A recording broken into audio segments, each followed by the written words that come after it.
Maligayang anibersaryo, Bes! Ha? Ngayon ba yun? Nakalimutan mo ang pinaka-importanting araw na ito?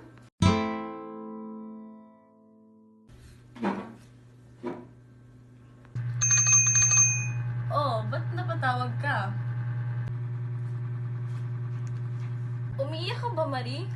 Bakit ka umiiyak? Paano ba naman nakalimutan ni May ang isa sa pinaka-importanting araw ng dalawa? Hindi naman siguro niya nalimutan ang araw na ito. Di ba nga wala siyang pinapalampas na anibersaryo ninyong dalawa? Yun na nga, wala siyang pinapalampas na anibersaryo. Ngunit bakit niya nalimutan ngayon? Saan ka? Yun. Nandito ako sa parke.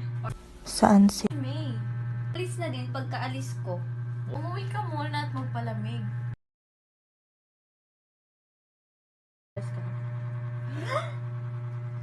Sorpresa!